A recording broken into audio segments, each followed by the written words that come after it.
બેસો બેસો બેસો.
કેટલા ડિગ્રી? 17. ભગવાનનું એસી ચાલુ છે.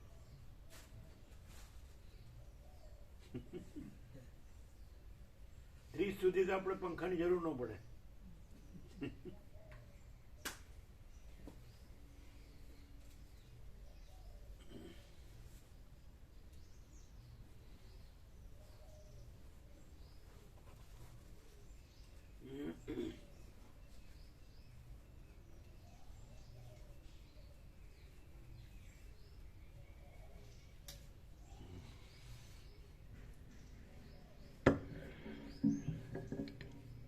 ઓમ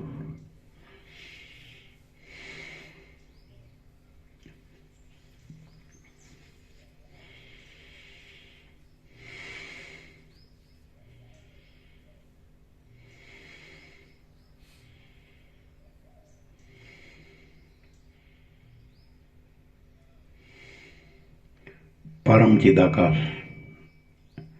परम ज्योति, अखंड ज्योति, महाचिदाकाश, स्वयं प्रकाश, संपूर्ण प्रकाश, पूर्ण ब्रह्म, अनंत तेजघन, अनंत चिदघन, परमाकाश, केवल अनंत शुद्ध तेजघन, परमाकाश, अखिलात्मा, पूर्ण ब्रह्म, परमात्मा, परम चिदाकाश, परम ज्योति, अखंड ज्योति, अनंत पूर्ण परम चिदाकाश, परम शांति, स्वयं सिद्ध, स्वयं प्रकाश, स्वयं पूर्ण, स्वस्वरूप, यही सब कुछ है,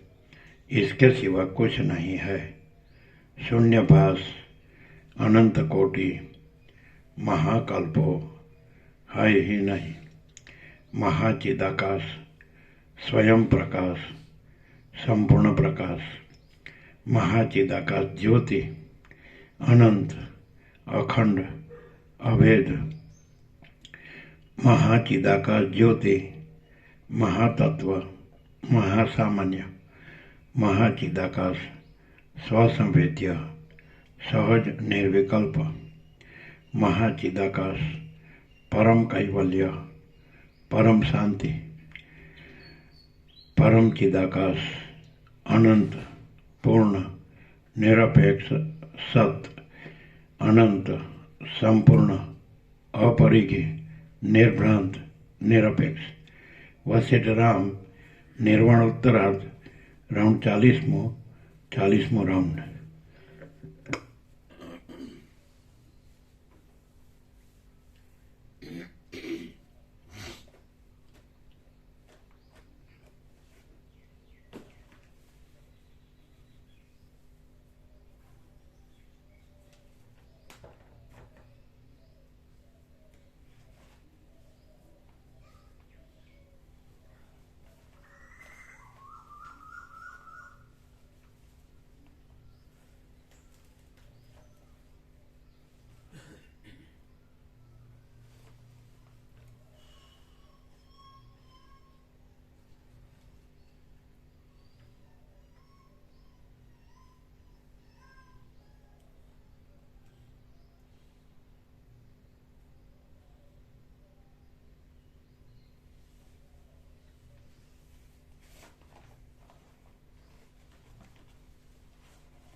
આદ્ય પરબ્રહ્મ સદગુરુ દેવ કી જય. ઓમ શ્રી પરમાત્મને નમઃ. સદગ્રંથોમાં શિરોમણી શ્રી યોગ વાસિષ્ઠ મહારામાયણ, નિર્વાણ પ્રકરણ ઉત્તરાર્ધ, સર્ગ 125મો, પેજ નંબર 1515, 1515. સર્ગ 125મો, જીવનમુક્ત પુરુષોની ક્રિયાનું વર્ણન. આ 125મા સર્ગમાં વિપત્તિની અંદર બધા વિપત્સિત રાજાઓનું પરસ્પર ઉપકારીપણું અને જીવનમુક્ત પુરુષોની તરફ અનેક પ્રકારની સર્વતોમુખી ક્રિયાનું વર્ણન આવશે. વશિષ્ઠ બોલ્યા, શાકદ્વીપની અંદર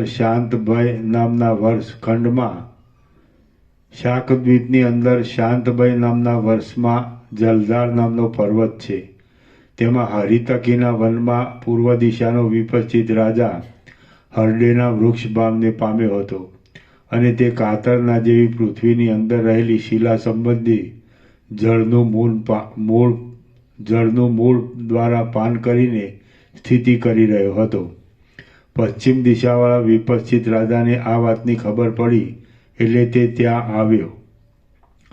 તે શાપ આપનાર મુનિને પ્રસન્ન કરીને તેની પાસેથી વિદ્યા ભણ્યો. જાણે કરવત વડે તેનું વૃક્ષપણું કાપી નાખતો હોય તેમ તેણે એ વિદ્યાથી તેને વૃક્ષભામાંથી અક્ષતપણે 70 વર્ષે છોડાવી દીધો. પશ્ચિમ દિશા સંબંધી વિપશ્ચિત રાજા કોઈ પિશાચોના રાજાના શાપથી પાષાણ ભાવને પ્રાપ્ત થઈ ગયો હતો અને દક્ષિણ દિશાવાળા વિપશ્ચિત રાજાએ ત્યાં આવી ગોમાસ આદિના પ્રયોગ વડે પિશાચોના રાજાને પ્રસન્ન કરી તેને મુકાવ્યો હતો. અસ્તાચળની પેલી પાર આવેલા સીમ નામના વર્ષમાં પશ્ચિમ દિશા તરફના વિપશ્ચિત રાજાને એક પિશાચે ગોપિશાચી નામની વિદ્યાથી વૃષભ બળદ બનાવી દીધો હતો અને તેને દક્ષિણ દિશાવાળા વિપશ્ચિત રાજાએ આવીને તેમાંથી છોડાવ્યો હતો. દક્ષિણ દિશા તરફનો વિપશ્ચિત રાજા અંબાજીના પર્વતમાં એક વૃક્ષની અંદર યક્ષપણાને, એક જાતના પિશાચપણાને પામ્યો હતો અને તેને પશ્ચિમ દિશાવાળા વિપશ્ચિત રાજાએ આવી યક્ષના રાજાને પ્રસન્ન કરી યક્ષ ભાવથી છોડાવ્યો હતો. પૂર્વ દિશા તરફનો વિપશ્ચિત રાજા આ શાકદ્વીપની અંદર જ વૃષક નામના વર્ષમાં કેસર નામના પર્વતને વિશે સિંહ રૂપ બની ગયો હતો અને તેને પશ્ચિમ દિશાવાળા વિપશ્ચિત રાજાએ આવી એ સિંહ ભાવમાંથી મુક્ત કર્યો હતો. રામ બોલ્યા, હે મહારાજ, યોગીઓ એક દેશમાં રહ્યા છતાં ચોતરફ વ્યાપ્ત થઈ જઈ ત્રણેય કાળમાં જુદા જુદા અનેક કર્મો શી રીતે કરે છે, આપ તે કહો. વશિષ્ઠ બોલ્યા, હે રામચંદ્રજી, આ જગતની અંદર અવિવેકીઓની દ્રષ્ટિએ જે કાંઈ ભૂત ભૌતિક આદિ રહ્યા છે તે ભલે હો, તે વિશેનો કાંઈ આપણે વિચાર કરવાની જરૂર નથી. તેમ આ વિષયમાં પણ અવિવેકીઓનું જેમ માનવું હોય તેમ ભલે હો, આપણે અહીં તે વિશે વિચાર કરવાની કશી જરૂર નથી. બાકી વિવેકી પુરુષોની આ બાબતમાં જે સમજણ છે તે વિશે હું કહું છું તે તમે સાંભળો. તત્વવેત્તાઓની દ્રષ્ટિમાં સત્તા સામાન્ય રૂપ ચિન્માત્ર વિના જગતનું બીજું રૂપ જ નથી.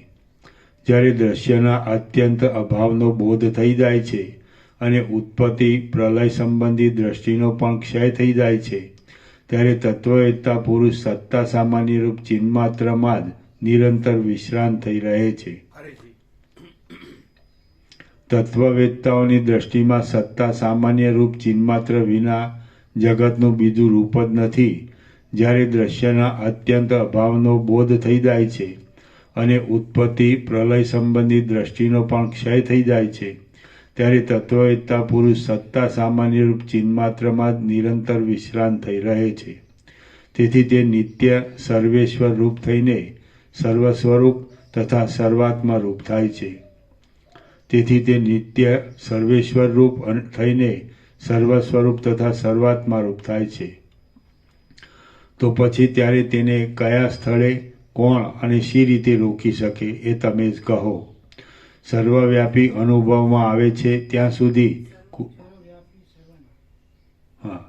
સર્વવ્યાપી સર્વના આત્મારૂપ પરમ તત્વ જ્યાં સર્વત્ર અનુભવમાં આવે છે ત્યાં પછી કોઈ રોકનાર કે રોકવાનો વિષય એ કશું જુદું અનુભવાતું જ નથી. સર્વવ્યાપી સર્વના આત્મારૂપ પરમ તત્વ જ્યાં સર્વત્ર અનુભવમાં આવે છે ત્યાં પછી કોઈ રોકનાર કે રોકવાનો વિષય એ કશું જુદું અનુભવાતું જ નથી. સર્વવ્યાપી સર્વના આત્મારૂપ પરમ તત્વ જ્યાં સર્વત્ર અનુભવમાં આવે છે ત્યાં પછી કોઈ રોકનાર કે રોકવાનો વિષય એ કશું જુદું અનુભવાતું જ નથી. વળી એ સર્વના આત્મારૂપ પરમ તત્વની અંદર શું નથી રહ્યું? ભૂત, ભવિષ્ય, વર્તમાન, નાનું મોટું, દૂર નજીક, પળ અને પ્રલય એ સર્વ પોતાના સ્વરૂપને કદી પણ ન ત્યજનારા અને સર્વના આત્મારૂપ સત્તા સામાન્યમાં જ રહેલા છે. અહો, તમે માયાનો વિલાસ તો જુઓ. આ સર્વ ઉત્પત્તિને કે પ્રલયને પ્રાપ્ત થયા નથી, છતાં યથાસ્થિતિપણે નિર્લેપ તત્વની અંદર રહ્યા છે. સર્વની સ્થિતિ સત્તા સામાન્યને અધીન હોવાથી આ ત્રણેય લોક વિજ્ઞાન ગણ એ જ્ઞાનરૂપ છે. ચિદાકાશ પોતાના મૂળ સ્વરૂપને નહીં છોડતા સર્વરૂપ વિવર્ત ભાવથી થઈ રહેલું છે. સબલ બ્રહ્મ માયાના સંપર્કને લીધે જગતના આત્મારૂપ છે અને તે જ દ્રષ્ટા તથા દ્રશ્યરૂપે થઈ જઈ જગતરૂપે પ્રતીતિમાં આવે છે. જગતના આકારે પ્રસરી રહેલા સબલ બ્રહ્મનું મૂળ સ્વરૂપ વિચારતા તે શુદ્ધ ચિન્માત્ર છે. તો પછી તેમાં કોણ શું કરી શકે, ક્યારે કરી શકે તથા શાથી કરે? હે તત્વજ્ઞ, સાધ્ય અને અસાધ્ય એ બંને રૂપે થઈ રહેનાર સર્વશક્તિમાન સબલ બ્રહ્મને ઈશ્વરને શું દુસાધ્ય છે એ તમે જ કહો. એવી રીતે સદા એક જ સ્વરૂપમાં રહેનાર સબલ બ્રહ્મ જ ઉપાધિના ભેદથી વિપચ્છિત આદિ જીવરૂપ થઈ રહેલ છે. એ વિપચ્છિત રાજાનું જીવ ચૈતન્ય પ્રબોધ તરફ વલણ રાખતું હતું, તો પણ હજી તે પરમપદને પ્રાપ્ત થઈ ગયું ન હતું. તે એક હતું, છતાં અગ્નિના પ્રસાદથી તે અનેક રૂપ થયું હતું અને સર્વત્ર સર્વ પ્રકારની ક્રિયા કરી શકે એમ હતું. સબલ બ્રહ્મ બોધ અને અબોધ એ બંને રૂપ થઈ રહેલ છે. તેને અસાધ્ય શું છે? જ્યાં સુધી પરમ બોધની પ્રાપ્તિ ન થઈ હોય ત્યાં સુધી જીવાત્માનું પદાર્થોમાં આકુળ થઈ રહેવાપણું ઘટિત જ છે. તેનો બોધમાં કાંઈક પ્રવેશ થાય છે એટલે યોગ બળથી તેનું સિદ્ધપણું પણ ઉચિત છે. એવી રીતે સર્વ દિશાઓમાં રહેલા સર્વ વિપચ્છિત રાજાઓ પરસ્પર એકબીજાના સંકટને દેખતા હતા, અનુભવતા હતા અને તેનો ઉપાય પણ કરતા હતા. ચિદાકાશ પોતાના સ્વરૂપમાંથી મનોભાવને પ્રાપ્ત થતાં જરા પણ ભ્રષ્ટ થાય છે તો તે વસ્તુતઃ યથાસ્થિતપણે પોતાના શુદ્ધ સ્વરૂપમાં સારી રીતે રહ્યા છતાં પણ જાણે બીજા રૂપે જગતના આકારે થઈ રહેલ હોય એમ જણાય છે. રામ બોલ્યા, હે મહારાજ, વિપચ્છિત રાજાઓ જો પ્રબુદ્ધ જ્ઞાનવાન હોય તો તેઓ દિશાઓમાં સિંહ બળદ આદિ ભાવને શી રીતે પ્રાપ્ત થયા? મને સારી પેઠે બોધ થવા માટે આપ તે કહો. વશિષ્ઠ બોલ્યા, હે નિર્મળ રામચંદ્રજી, બીજા પ્રસંગે મેં ઉપર જે વર્ણન કર્યું તે પ્રબુદ્ધ યોગીઓનું છે. વિપચ્છિત રાજાઓ કાંઈ પ્રબુદ્ધ યોગીઓ ન હતા. તેઓમાં સંપૂર્ણપણે જ્ઞાનનો ઉદય થયો ન હતો. તેઓ તો જ્ઞાન દ્રષ્ટિ અને અજ્ઞાન દ્રષ્ટિ એ બંનેની વચમાં હિંડોળાની પેઠે લટકતા હતા. કેમ કે તેમની અંદર મોક્ષને ભાવિ રૂપે સૂચવનાર વિવેક આદિ ચિહ્નો પણ દેખાતા હતા અને ચોતરફ રાગ આદિ બંધનના ચિહ્નો પણ જોવામાં આવતા હતા. હે મહાબાહો, નિરંતર ધર્મમાં જાગ્રત રહેનાર છતાં જ્ઞાનની પરિપક્વ અવસ્થાને ન પામેલા પુરુષોની સ્થિતિ તેવી અધકચરી હોય છે. આથી એ વિપચ્છિત રાજાઓ દારણાથી યોગી હતા પણ પરમ તત્વને પ્રાપ્ત થયા ન હતા. વિપચ્છિત રાજાઓ અગ્નિ દેવતામાં ચિત્તનો નિરોધ કરવાથી અને તેના પ્રસાદથી સિદ્ધિ પામ્યા હતા. તેથી તેઓ ધારણા યોગી હતા અને ધારણા વડે તેમને સિદ્ધિ પ્રાપ્ત થઈ હતી. ધારણા એટલે દેશબંધ ચિત્તસ્ય ધારણા, પાતંજલ યોગસૂત્ર. તેથી તેઓ ધારણા યોગી હતા અને ધારણા વડે તેમને સિદ્ધિ પ્રાપ્ત થઈ ગઈ હતી. પરંતુ તેઓ જેમની અંદર અવિદ્યાનો સાવ ક્ષય થઈ જાય છે એવા પરમ બોધ પામનારા જ્ઞાન યોગીઓ નહોતા. હે કમળનેત્ર રામચંદ્રજી, જ્ઞાન યોગ્યના ચિત્તમાં કશી વાસના જ હોતી નથી. તેથી તેઓ અવિદ્યા તરફ જુએ પણ શા માટે? હે કમળનેત્ર રામચંદ્રજી, જ્ઞાન યોગ્યના ચિત્તમાં કશી વાસના જ હોતી નથી. તેથી તેઓ અવિદ્યા તરફ જુએ પણ શા માટે? બાકી વિપચ્છિત રાજાઓ તો ધારણા યોગી હતા અને ધારણાના પરિપાકને અંતે અગ્નિ દેવતાએ આપેલા વરદાનના પ્રભાવથી તેમને સિદ્ધિ પ્રાપ્ત થઈ હતી. તેમની અંદર અવિદ્યા હજી વિદ્યમાન જ હતી અને તેને લીધે તેઓ આત્મવિચારથી શૂન્ય હતા. હે રામચંદ્રજી, બીજું પણ હું જે કહું તે તમે સાંભળો. જીવનમુક્ત પુરુષોને વ્યવહારકાળમાં જ દેહ આદિ બીજા પદાર્થોનું ભાન હોય છે, પરંતુ સમાધિકાળમાં તેમને કોઈ પણ પદાર્થનું ભાન હોતું નથી.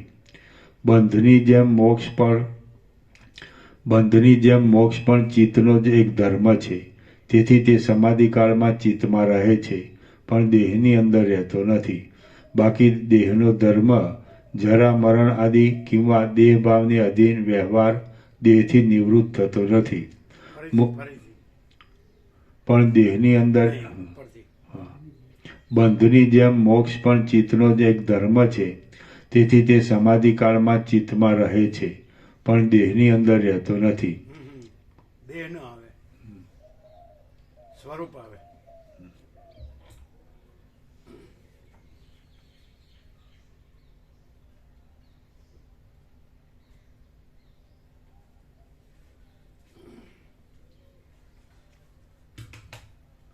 ખ્યાલ આવે?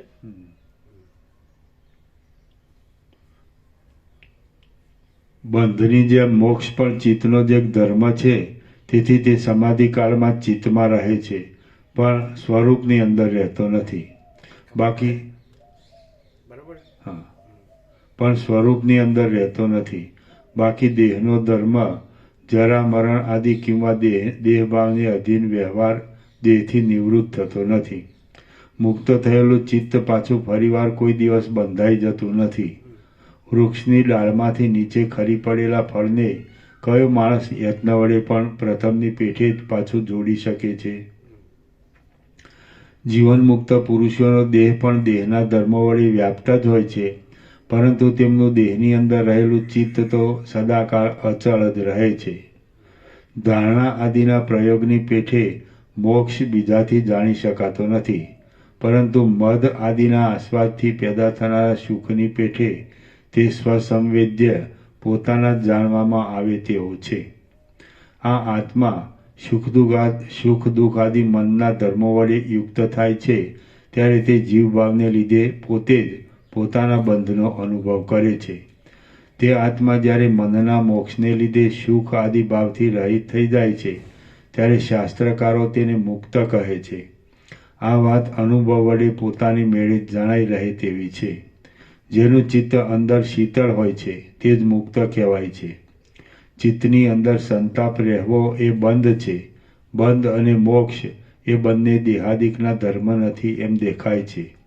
શરીરના ટુકડે ટુકડા કરી કોઈ તેને કાપી નાખે, અથવા તેને રાજ્ય ઉપર બેસાડે, અથવા તે પોતે રડે કે હસે, તો પણ જીવનમુક્ત પુરુષને દેહના સંબંધથી થનારા સુખ દુઃખ જરા પણ અંદર સ્પર્શ કરતા નથી. ફરીથી.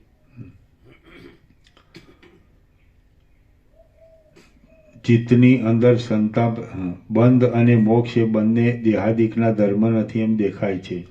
શરીરના ટુકડે ટુકડા કરી કોઈ તેને કાપી નાખે, અથવા તેને રાજ્ય ઉપર બેસાડે, અથવા તે પોતે રડે કે હસે, તો પણ જીવન મુક્ત પુરુષને દેહના સંબંધથી થનારા સુખ દુઃખ જરા પણ અંદર સ્પર્શ કરતા નથી.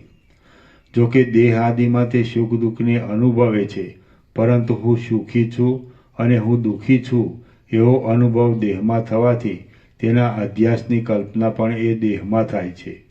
બાકી બીજા દેહાદિકમાં તે કલ્પના થતી નથી. નહીં, બીજા દેહાદિકમાં નહીં, કેવળ સ્વરૂપમાં.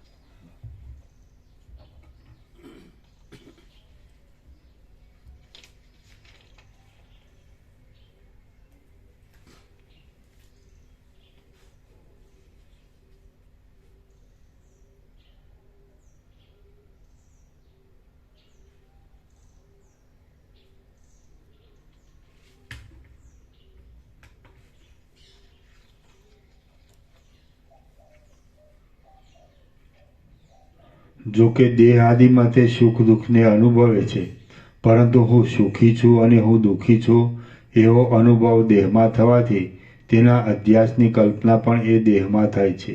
બાકી બીજા કેવળ સ્વરૂપમાં તે કલ્પના થતી નથી. દેહાદિકમાં આત્મતાનું અભિમાન બાંધી બીજા નો આવે, કેવળ સ્વરૂપ.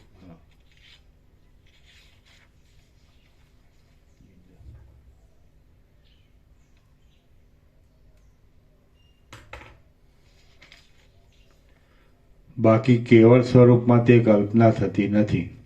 દેહાદિકમાં આત્મતાનું અભિમાન બાંધી બીજા જ રૂપાંતરને પ્રાપ્ત થઈ ગયેલા ચાર્વાક તથા બૌદ્ધ આદિ પંડિતો મોક્ષનો ખરો ઉપાય ન મળવાથી છેવટે પરાભવને પ્રાપ્ત થતા દેખાય છે, અને વિવાદ પ્રસંગમાં વેદાંતિઓથી તેમનો પરાભવ થતો પણ જોવામાં આવે છે.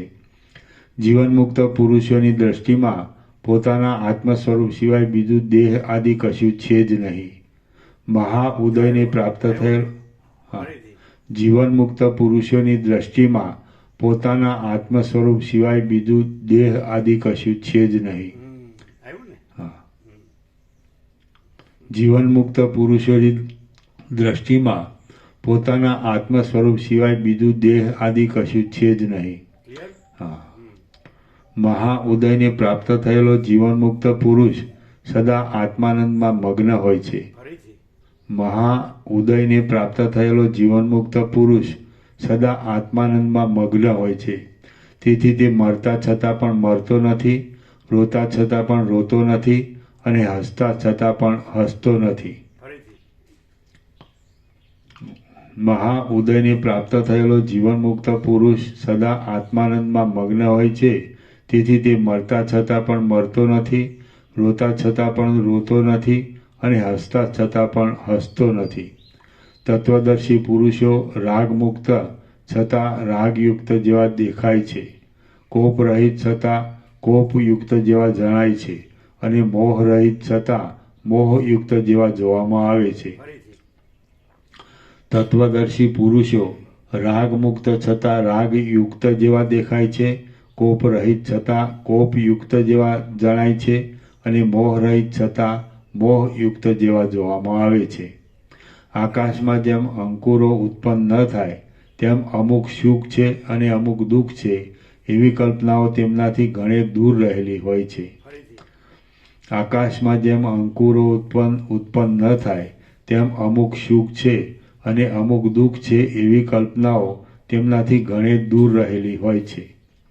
જેની દ્રષ્ટિમાં પણ જગતનું સ્વરૂપ જ નથી અને સર્વ એક ચિદ્રૂપ જ છે, તે જીવનમુક્ત પુરુષની દ્રષ્ટિમાં પણ સુખ દુઃખ આદિ રહે છે એવું કહેવું આકાશની શાખાના જેવું અસંભવિત છે. ફરીથી.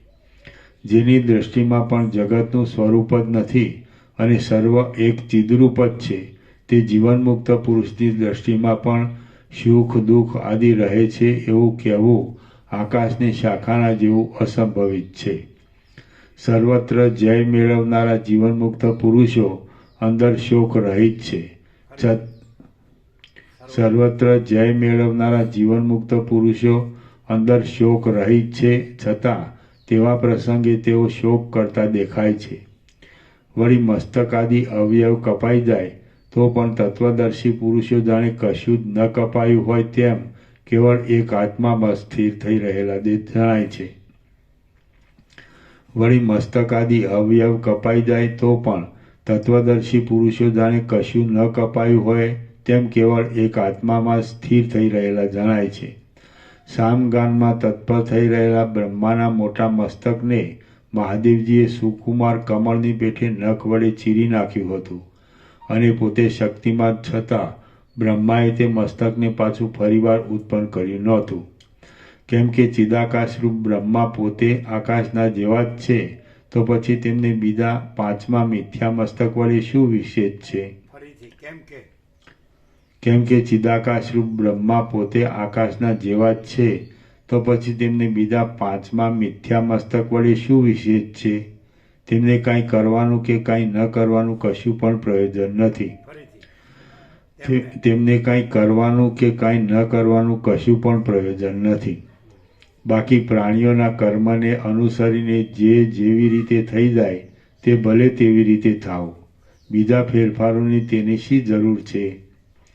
જેમ ક્ષીરસાગર ગુપ્ત અમૃતકલાને ધારણ કરે છે, તેમ મહાદેવજી પણ અક્ષીણ કામબાણના યોગથી કામદેવ ઉપર કૃપા કરીને પોતાના અર્ધાંગમાં મૃગબાલાના જેવા લોચનવાળા પાર્વતીને ધારણ કરે છે.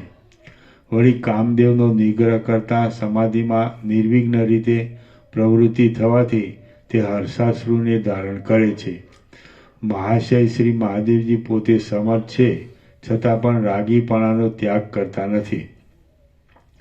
તેમના વૈરાગ્ય વગેરે ગુણ કામદેવને બાળી નાખવાના સમયમાં સ્પષ્ટ રીતે જણાઈ રહ્યા છે. જીવનમુક્તપણાને લીધે તેમને કાંઈ કરવાનું કે કાંઈ ન કરવાનું કશું પણ પ્રયોજન નથી અને તેમને આ લોકમાં સર્વ પ્રાણી માત્રમાં કોઈ પાસેથી પોતાનો કશો સ્વાર્થ કાઢી લેવાનું પણ હોતું નથી. ઉપરથી હા. વૈરાગ્ય હા કામને બાળવામાં. હા મહાશય શ્રી મહાદેવજી પોતે સમર્થ છે. તેમના વૈરાગ્ય વગેરે ગુણ કામદેવને બાળી નાખવાના સમયમાં સ્પષ્ટ રીતે જણાઈ રહ્યા છે. જીવનમુક્તપણાને લીધે તેમને કાંઈ કરવાનું કે કાંઈ ન કરવાનું કશું પણ પ્રયોજન નથી અને તેમને આ લોકમાં સર્વ પ્રાણી માત્રમાં કોઈ પાસેથી પોતાનો કશો સ્વાર્થ કાઢી લેવાનું પણ હોતું નથી. ફરીથી. અને તેમને આ લોકમાં સર્વ પ્રાણી માત્રમાં કોઈ પાસેથી પોતાનો કશો સ્વાર્થ કાઢી લેવાનું પણ હોતું નથી. મહાદેવજીનું રાગીપણું ભલે હો કિંવા ન હો, તેમને રાગીપણાનું કે વિરાગીપણાનું કશું પ્રયોજન નથી. દૈવયોગે જે જેવી રીતે થઈ જાય તે ભલે તેવી રીતે થાવ, વળી બીજાનું તેમને શું પ્રયોજન છે?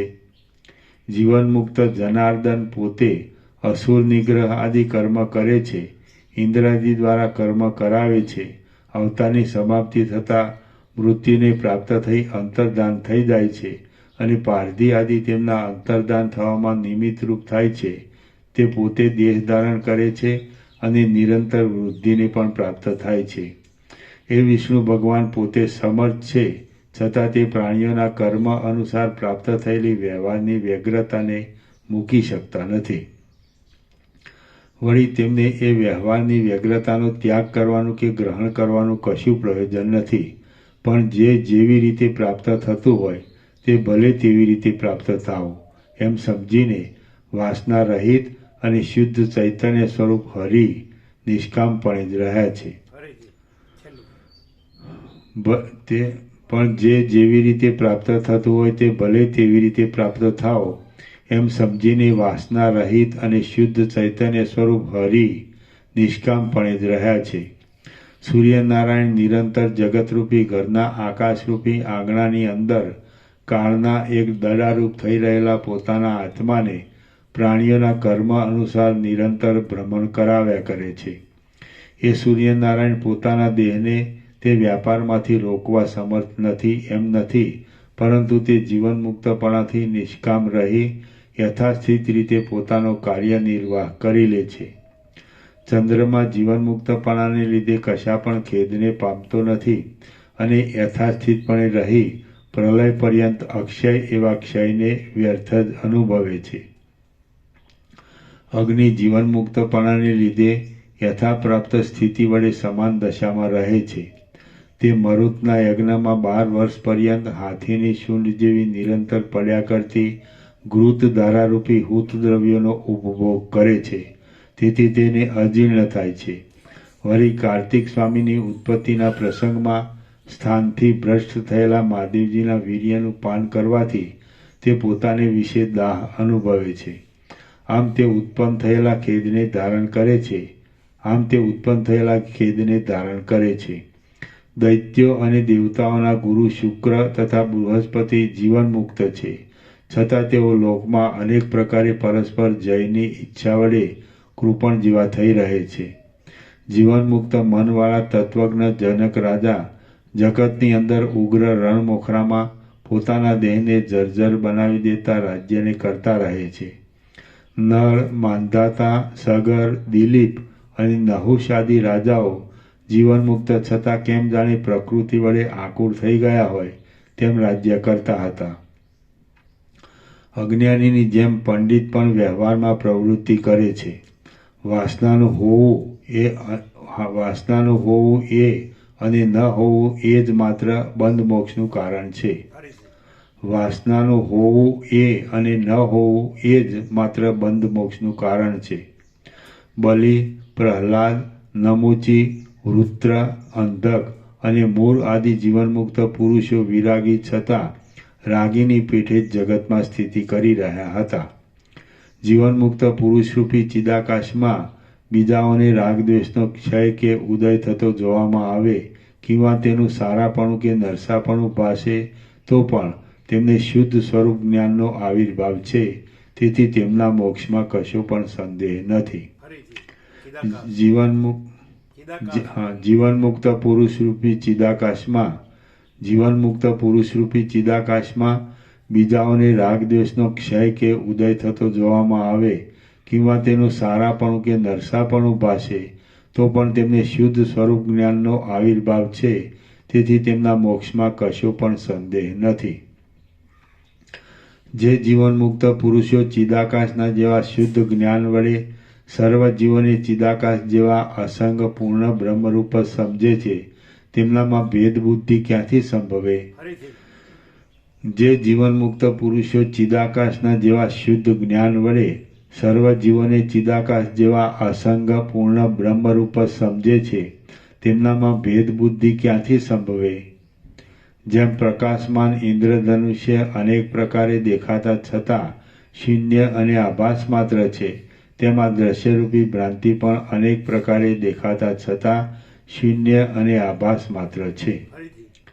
જેમ પ્રકાશમાન ઇન્દ્રધનુષ્ય અનેક પ્રકારે દેખાતા છતાં શૂન્ય અને આભાસ માત્ર છે, તેમાં દ્રશ્યરૂપી ભ્રાંતિ પણ અનેક પ્રકારે દેખાતા છતાં શૂન્ય અને આભાસ માત્ર છે. જેમ આકાશરૂપી આંગણાની અંદર ઇન્દ્રધનુષ્યમાં નાના પ્રકારના વર્ણો ભાસે છે, તેમ બ્રહ્માંડરૂપી અનેક પરમાણુઓ ચિદાકાશની અંદર શૂન્ય છતાં ભાષા કરે છે. આ પ્રકટપણે દેખવામાં આવતું જગત અસત્ય છે, છતાં જાણે સત્ય હોય તેવું દેખાય છે. આકાશમાં રહેલી શૂન્યતાની પેઠે તે ઉત્પન્ન પણ થયેલું નથી, તેમ નાશને પણ પ્રાપ્ત થતું નથી. એ જગત આદિ અને અંતવાળું દેખાય છે, છતાં અનાદિ અને અનંત છે. અનેક પદાર્થો વડે વ્યાપ્ત હોવાથી તે અશૂન્ય જણાય છે, છતાં શૂન્ય છે. તે ઉત્પન્ન થયું દેખાતા છતાં ઉત્પન્ન થયું જ નથી, અને નાશને પ્રાપ્ત થતું જણાતા છતાં નાશને પ્રાપ્ત થતું નથી. ચિદાકાશ જ એવી રીતે જગતના રૂપે વિવર્ત ભાવથી ઉત્પન્ન થયેલું અને નષ્ટ થયેલું ભાસે છે. જેમ કાષ્ઠથી બનેલો સ્તંભ કાષ્ઠરૂપ જ છે, તથા તેની અંદર કોતરેલી પૂતળી પણ કાષ્ઠરૂપ છે, તેમ બ્રહ્મમાં કલ્પાયેલું જગત પણ બ્રહ્મરૂપ જ છે. સમાધિ વડે સમસ્ત કલ્પનાથી રહિત, સર્વત્ર સમાનતાવાળી અને નિદ્રાવસ્થાથી પણ રહિત જે કાંઈ આત્મારૂપ સ્થિતિ થઈ રહેવી તે જ સત્ય ચિદાકાશરૂપ છે. સમાધિ વડે સમસ્ત કલ્પનાથી રહિત, સર્વત્ર સમાનતાવાળી અને નિદ્રાવસ્થાથી પણ રહિત જે કાંઈ આત્મારૂપ સ્થિતિ થઈ રહેવી તે જ સત્ય ચિદાકાશરૂપ છે. આ જગત તદ્રૂપ છે એમ સમજવાનું છે. ચક્ષુ આદિ ઇન્દ્રિય દ્વારા આત્મા એક દેશમાંથી બીજા પ્રદેશમાં જાય ત્યારે વચમાં તેનું જે નિર્વિકલ્પ સ્વરૂપ અનુભવમાં આવે છે તે ચિદાકાશ છે. આ જગત તે ચિદાકાશમય છે એમ સમજવાનું છે. શુદ્ધ ચિદાકાશની અંદર દ્વિત્વ, એકત્વ આદિ પણ નથી એમ મનન કરતા નિશ્ચય થાય છે. તેમ એ કેવળ આકાશ જેવું શૂન્ય ભાસે છે એવું પણ નથી એમ મનન કરતા નિશ્ચય થાય છે. આ જગત ચિદાકાશ રૂપ છે, અથવા તો આત્મા જ પોતાના સ્વરૂપની અંદર તેવા આકારે વિવર્ત ભાવથી થઈ રહેલો છે. હવે પછી થનારા નગરની પેઠે તે કેવળ સંકલ્પની કલ્પના વડે વિશાળ રૂપે અને સ્ફુટ રૂપે પ્રતીતિમાં આવે છે. આકાશના જેવા સ્વચ્છ ચિત્તવાળા હે રામચંદ્રજી, આ દ્રશ્ય સમૂહ શિલાના જેવો એક રસ, નિર્વિકલ્પ અને શાંત બ્રહ્મરૂપ જ છે. અહો, કેવી આશ્ચર્યકારક માયા છે! લોકો પોતાના આત્માને જ જગત રૂપે કલ્પી લે છે અને પોતાના આત્માને જ મોહમાં નાખે છે. અહો, કેવી આશ્ચર્યકારક માયા છે! લોકો પોતાના આત્માને જ જગત રૂપે કલ્પી લે છે અને પોતાના આત્માને જ મોહમાં નાખે છે. શ્રી યોગ વાસિષ્ઠ મહારામાયણમાં નિર્વાણ પ્રકરણના ઉત્તરાર્ધનો સર્ગ પ્રાપ્તિ નામનો સર્ગ 125મો સમાપ્ત. સર્ગ 126મો મરણ પામેલા રાજાઓને સંસારની ભ્રાંતિ. આ 126મા સર્ગમાં મરી ગયેલા ચારે વિપચ્છિત રાજાઓને પોતાની અંદર સંસારની ભ્રાંતિ દેખાશે અને ઉત્તર તરફના વિપચ્છિત રાજાને અંધારી ખાઈ દેખાયા સુધીનું વર્ણન કરવામાં આવશે. રામ બોલ્યા, હે મુનિશ્રેષ્ઠ, પૂર્વ આદિ દિશાઓના અંતોમાં ગયેલા તે વિપચ્છિત રાજાઓએ દ્વીપો, પર્વતો, સમુદ્રો અને વનો આદિમાં જઈને પછી શું કર્યું? વશિષ્ઠ બોલ્યા, હે રામચંદ્રજી, તાલી અને તમાલના વૃક્ષોની પંક્તિઓથી ભરેલા દ્વીપોમાં, પર્વતોમાં અને વનોમાં ફરનારા વિપચ્છિત રાજાઓનું પછી શું થયું તે હું કહું છું, તમે તે સાંભળો. એક વિપચ્છિત રાજાને ક્રૌચ દ્વીપના સીમાડાના પર્વતના પશ્ચિમ ભાગમાં કોઈ હાથીએ કમળની પેઠે શિખરની શિલામાં ગંડસ્થળ વડે પીસી નાખ્યો. વળી બીજા વિપચ્છિત રાજાને કોઈ રાક્ષસે અંગમાં ઘાયલ કરી દઈ આકાશ માર્ગેથી સમુદ્રમાં રહેનાર વડવાનલમાં ફેંકી દીધો અને તે તેમાં જ ભસ્મ થઈ ગયો. ત્રીજા વિપશ્ચિત રાજાને કોઈ વિદ્યાધર દેવભૂમિમાં ઇન્દ્રની સભામાં લઈ ગયો અને ત્યાં ઇન્દ્રને નમસ્કાર ન કરવાથી ક્રોધથી વ્યાપ્ત થઈ ગયેલા ઇન્દ્રે તેને શાપ વડે ભસ્મ કરી નાખ્યો. ચોથો વિપશ્ચિત રાજા ચતુરતાથી ચાલતો હતો અને તેને કુશ દ્વીપના પર્વતના તટ ઉપર આવેલી નદીને કાંઠે દુઃખે પણ માર્ગ નિવારી શકાય એવા એક મગરમચ્છે પકડી 8 કટકા કરી મારી નાખ્યો. જેમ પ્રલય સમયમાં ચારે લોકપાલો ક્ષયને પ્રાપ્ત થઈ જાય તેમ 4 દિશાઓમાં ગયેલા ને આકુળ ચિત્તવાળા તે ચારે વિપશ્ચિત રાજાઓ ક્ષયને પ્રાપ્ત થઈ ગયા. પછી ચિદાકાશરૂપી એ વિપશ્ચિત રાજાઓનું જીવ ચૈતન્ય આકાશરૂપ થઈ જઈ પૂર્વ સંસ્કારને લીધે પોતાની અંદર પૂર્વની પેઠે જ પૃથ્વીમંડળને દેખવા લાગ્યું. તે પૃથ્વીમંડળ 7 દ્વીપો અને 7 સમુદ્રરૂપી વલયને ધારણ કરી રહ્યું હતું. ગામો અને નગરો રૂપી આભૂષણો વડે સુશોભિત હતું.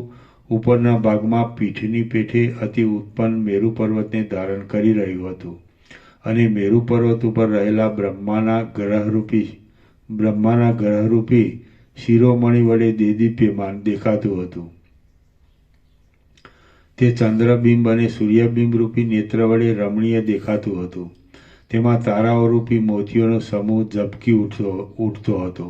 તે ચપળ મેઘરૂપી વસ્ત્રો વડે સુશોભિત દેખાતું હતું અને નાના પ્રકારના વનોરૂપી રૂવાડાઓ વડે તે રમણીય જણાતું હતું. જેમ સૃષ્ટિના આરંભકાળમાં આકાશની અંદર સર્જાયેલા પ્રજાપતિઓ પ્રથમ જ વિસ્તારવાળા દિશાઓના અંતોને પ્રથમ પ્રમાણે જુએ છે, તેમ એ ચારેય વિપશ્ચિત રાજાના જીવ ચૈતન્યે પોતાના ચારેય દેહને આગળ પ્રમાણે જોયા. તે વિપશ્ચિત રાજાઓ આકાશભાવથી રહિત પોતાના ચિદાત્માની અંદર આકાશભાવની પ્રતીતિ થતાં આકાશરૂપ થઈ રહ્યા હતા. તેમને એક પોતાના મનના પ્રતિભાસરૂપ એવા પ્રાતિભાષિક દેહની અંદર આધિભૌતિક દેહના એટલે સ્થૂળ દેહના સર્વ ધર્મો, સ્થૂળતા, જડતા આદિ પોતાની પાસે જ જોયા.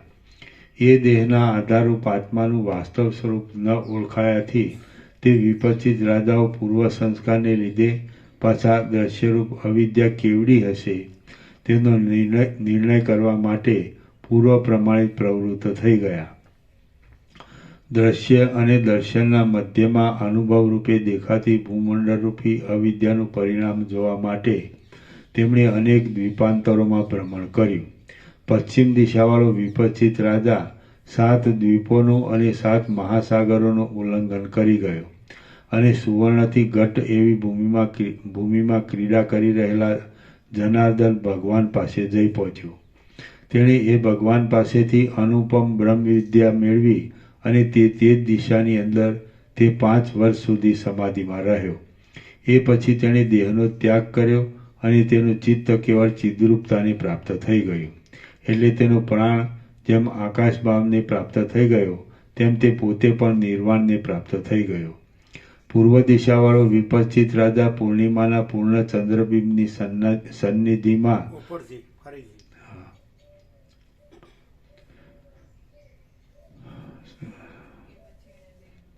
પશ્ચિમ દિશાવાળો વિપશ્ચિત રાજા 7 દ્વીપોનું અને 7 મહાસાગરોનું ઉલ્લંઘન કરી ગયો અને સુવર્ણથી ઘટ એવી ભૂમિમાં ક્રીડા કરી રહેલા જનાર્દન ભગવાન પાસે જઈ પહોંચ્યો. તેણે એ ભગવાન પાસેથી અનુપમ બ્રહ્મ વિદ્યા મેળવી અને તે જ દિશાની અંદર તે 5 વર્ષ સુધી સમાધિમાં રહ્યો. એ પછી તેણે દેહનો ત્યાગ કર્યો અને તેનું ચિત્ત કેવળ ચિદ્રૂપતાને પ્રાપ્ત થઈ ગયું. એટલે તેનો પ્રાણ જેમ આકાશભાવને પ્રાપ્ત થઈ ગયો તેમ તે પોતે પણ પરમ નિર્વાણને પ્રાપ્ત થઈ ગયો. પૂર્વ દિશાવાળો વિપશ્ચિત રાજા પૂર્ણિમાના પૂર્ણ ચંદ્રબિંબની સન્નિધિમાં પોતાના દેહની સ્થિતિ છે એવું ચિંતન કરવા લાગ્યો અને પોતાના તે દેહને મૂકી દઈ તે ચંદ્રલોકમાં જઈ રહ્યો. દક્ષિણ દિશા તરફનો વિપશ્ચિત રાજા સાલ્મલી દ્વીપમાં શત્રુઓના સમૂહને ઉખેડી નાખી હજી અદ્યાપી પર્યંત રાજ્ય કરે છે. તેને પારમાર્થિક તત્વનો લાભ થયો નથી, તેથી તેને બાહ્ય પદાર્થોનું હજી વિસ્મરણ થયું નથી. ઉત્તર તરફનો વિપશ્ચિત રાજા ચપળતાથી પછડાયા કરતા તરંગોવાળા સાતમા સમુદ્રમાં સ્વાદુદકમાં 1000 વર્ષ પર્યંત મગરમચ્છના ઉદરમાં રહ્યો હતો. ત્યાં તે મગરમચ્છના ઉદરના માંસનો આહાર કરતો હતો. એ મોટો મગરમચ્છ મરી ગયો એટલે ઉત્તર તરફનો એ વિપચિત રાજા મગરમચ્છની જેમ મગરમચ્છના ઉદરમાંથી બહાર નીકળ્યો. પછી હિમના જેવા શીતળ જળવાળા એ સ્વાદુદક સમુદ્રના 80,000 યોજનનું ઉલ્લંઘન કરી તે વિશાળ ઉદરવાળી અને સુવર્ણની ઘાટા વિસ્તારવાળી ભૂમિમાં પહોંચ્યો. તે ભૂમિ 10,000 યોજન પર્યંત વિસ્તીર્ણ હતી અને દેવતાઓને સંચાર કરવાના માર્ગરૂપ હતી. ત્યાં તે મૃત્યુ પામ્યો. આમ ઉત્તર તરફનો તે વિપચિત તે ભૂમિમાં મરણ પામ્યો. એટલે જેમ અગ્નિના મધ્યમાં રહેલું કાષ્ઠ ક્ષણવારમાં અગ્નિભાવને પ્રાપ્ત થઈ જાય છે, તેમ તે ઉત્તમ દેહભાવને પ્રાપ્ત થઈ ગયો. હવે દિશાઓના અંત જોવાની પૂર્વ વાસનાને લીધે તે વિપચિત રાજા ઉત્તમ દેહભાવને પામ્યા પછી લોકાલોક પર્વતમાં ચાલ્યો ગયો. તે પર્વત આ ભૂમંડળરૂપી વૃક્ષના ક્યારાની પેઠે આધારરૂપ થઈ રહેલો છે. તે ભૂમંડળરૂપી વૃક્ષના ક્યારાની પેઠે આધારરૂપ થઈ રહેલો છે. તે પર્વત આ ભૂમંડળરૂપી વૃક્ષના ક્યારાની પેઠે આધારરૂપ થઈ રહેલો છે. એ પર્વત 50,000 યોજન ઊંચો છે. તેનો એક જ પ્રથમ ભાગ સૂર્યના પ્રકાશ વડે તથા લોકોના વ્યવહાર વડે યુક્ત છે. બાકી તેના બીજા ભાગમાં તો કોઈનો પણ સંચાર નથી. લોકાલોક પર્વતના શિરોભાગમાં પ્રાપ્ત થયેલા અને તારાઓના માર્ગમાં રહેલા એ વિપચિત રાજાને નીચે રહેલા મનુષ્યો આ કોઈ ઉચ્ચ નક્ષત્ર છે એવી શંકાથી જોતા હતા. લોકાલોક પર્વતના એ પ્રદેશ પછી તે મહાપર્વતના બીજા ભાગમાં ચારે દિશાઓમાં અંધકાર છે અને ચારે દિશાઓમાં મોટી એક અંધારી ખાઈ છે. તે ખાઈ આકાશની પેઠે સર્વ પ્રાણીઓ વડે શૂન્ય છે અને અનેક યોજન સુધી વિસ્તરેલી છે. ત્યાં વર્તુળ આકારનો આ ભૂલોક સમાપ્ત થાય છે અને ત્યાંથી માંડી પાછી આકાશના જેવી શૂન્ય તથા અંધકાર ભરેલી મોટી ખાઈ આવે છે. તેની અંદર ભમરા જેવો, કાજળના જેવો, તમાલના જેવો અને આકાશના જેવો મધ્ય ભાગ શ્યામ અંધકારથી પથરાઈ રહ્યો છે. ત્યાં પૃથ્વી કે જંગમ આદિ કશું નથી. ત્યાં કોઈ પણ આલંબન પણ નથી અને ત્યાં કશી પણ વસ્તુ કોઈ દિવસ સંભવતી જ નથી એમ તમે સમજો. શ્રી યોગ વાસિષ્ઠ મહારામાયણમાં નિર્વાણ પ્રકરણના ઉત્તરાર્ધનો વિપચિત જન્માંતર આચરણ નામનો સર્ગ 126મો સમાપ્ત. સર્ગ 127મો ભૂગોળ તથા નક્ષત્ર મંડળ આદિની સ્થિતિનું વર્ણન. આ 127મા સર્ગમાં ભૂગોળ, નક્ષત્ર મંડળ આદિની સ્થિતિ વિશે અને તે પછવાડે આવેલા આકાશ વિશે તથા બ્રહ્માંડરૂપી પર્વતની સ્થિતિ વિશે વર્ણન કરવામાં આવશે. રામ બોલ્યા, હે મહારાજ, આ નિરાધાર ભૂગોળ શી રીતે રહેલ છે? નક્ષત્રગણ પણ નિરાધાર કેમ ભ્રમણ કર્યા કરે છે? અને લોકાલોક પર્વત પણ શી રીતે રહેલો છે? વળી તેનું તેવું નામ શા માટે પાડવામાં આવ્યું છે? આ બધું આપ મને કહો. વશિષ્ઠ બોલ્યા, જેમ બાળકના સંકલ્પથી રચાયેલો મનોમય દડો આકાશમાં નિરાધાર રહી શકે છે, તેમ ચિન્માત્ર હિરણ્ય ગર્ભરૂપી બાળકે કલ્પી લીધેલ આ ભૂગોળ પણ આકાશની અંદર નિરાધાર ટકી રહેલ છે. જેમ તિમિર રોગ વડે યુક્ત નેત્રવાળા પુરુષોને આકાશમાં મોંવાળા તથા મચ્છરા આદિના જેવા આકારો અને દ્વિચંદ્ર આદિનું દર્શન મિથ્યારૂપે થાય છે, તેમ ચિદાકાશને સૃષ્ટિના આરંભકાળમાં મિથ્યારૂપે પૃથ્વી આદિની પ્રતીતિ થાય છે. સંકલ્પનગર કોઈ આધાર વડે ધારણ કરાઈ રહ્યું હોય એમ અનુભવમાં આવતું નથી. સંકલ્પનગર કોઈ આધાર વડે ધારણ કરાઈ રહ્યું હોય એમ અનુભવમાં આવતું નથી અને સંકલ્પ વડે ઊભા રહેલા સ્તંભો તથા ભીંતો આદિ વડે તે ધારણ કરાયેલું છે, છતાં તે અવસ્તુરૂપ હોવાથી વસ્તુતઃ તેનાથી ધારણ કરાયેલું નથી. તેવી જ રીતે ચિદાકાશની અંદર હિરણ્ય ગર્ભના સંકલ્પથી ખડી થઈ ગયેલી પૃથ્વીના અનુભવ વિશે પણ સમજી લેવું. હિરણ્યગર્ભના સંકલ્પને અનુસરી ચિદાકાશની અંદર જે વસ્તુ જેવા રૂપે ચિત્ત સત્તારૂપી સ્વભાવને લીધે પ્રતીતિમાં આવે છે તે વસ્તુ તે સ્થળમાં તેવા રૂપે અનુભવાય છે. એવો જ કાંઈ ચિદાત્માનો અપાર મહિમા છે. જેમ તિમિર રોગ વડે પીડિત નેત્રવાળા પુરુષને આકાશની અંદર મોવાળા તથા મચ્છરા આદિના જેવા આકારો જોવામાં આવે છે, તેમ પ્રથમ સૃષ્ટિના આરંભમાં ચિન્માત્ર તત્વને ભૂગોળની પ્રતીતિ તેવા પ્રકારે થાય છે અને તે થઈ રહેલી છે. ચિદાત્માને એટલે હિરણ્યગર્ભને પોતાના સ્વરૂપની અંદર સ્વપ્નની પેઠે નદીઓનું ઉર્ધ્વગમન અને અગ્નિનું અધોગમન જો પ્રથમ ભાષ્યું હોત, કલ્પના કોટીમાં આવ્યું હોત, તો હિરણ્યગર્ભના સત્ય સંકોચને લીધે આજે તેની તેવી વિપરીત સ્થિતિ હોત અને આપણને તે પ્રમાણે પ્રતીતિમાં આવત. ચિત્ત સત્તાને જે વિશેનું જેનું ભાન થાય છે તે તેના વિચાર પ્રમાણે સત્ય છે. આથી કેટલાક વાદીઓ માને છે કે પૃથ્વી ભારે છે, તેથી તે નિરંતર મહાકાશમાં ભમ્યા કરે છે, પરંતુ આકાશના અધઃપતનનો અવધિ નથી. તેથી આકાશના અધઃપ્રદેશનો અવધિ નથી. તેથી પૃથ્વીનું પતન કોઈ જગ્યાએ વિશ્રાંત થતું નથી. વળી પૃથ્વી વિશાળ છે, તેથી આપણને તેના પડવાની પ્રતીતિ થતી નથી.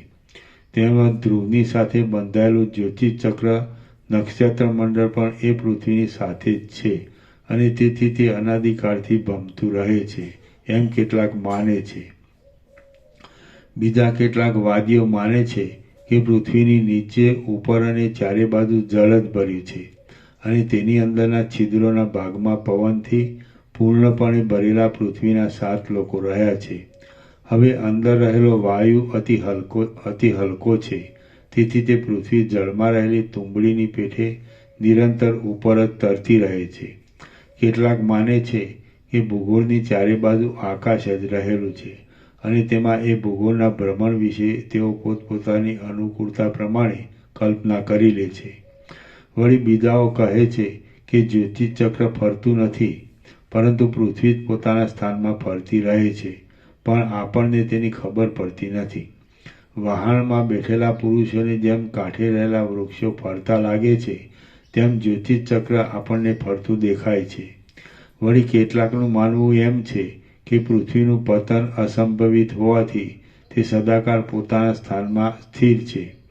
આવા તે વાદીઓના અનેક વિકલ્પો તેમની બુદ્ધિમાં રહેલી ચેતન સત્તા વડે તેમના વિચારને અનુસરનારાઓને સત્ય ભાસે છે. બાકી વસ્તુતઃ ચેતન સિવાય બીજું કશું સત્ય નથી. ચિત્ત સત્તા તે વાદીઓના તેવા ભાવ અનુસાર અનેક રૂપે થઈ રહેલી છે.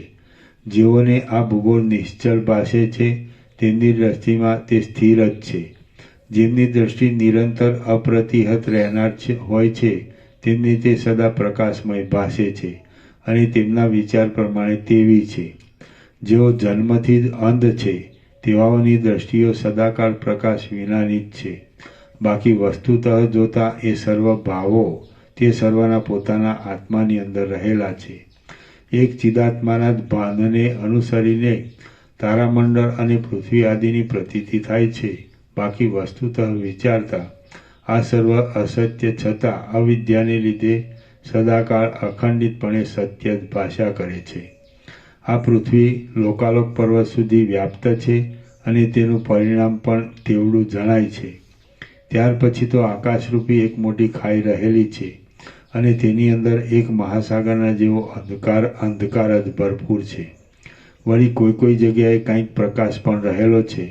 નક્ષત્ર મંડળના અતિ દૂરપણાને લીધે અને લોકાલોકરૂપી મહાન પર્વતની વિકરાળતાને લીધે કોઈ ભાગમાં કેવળ અંધકાર જ પથરાઈ રહ્યો છે અને તેમાં જ કોઈક ઉપરના ભાગમાં તેજ પણ રહેલું છે. તેને લીધે તેની લોકાલોક એવી સંજ્ઞા પડેલી છે. લોકાલોક પર્વતની પેલી પાર રહેલા આકાશમંડળથી ઘણે દૂર 10 દિશાઓમાં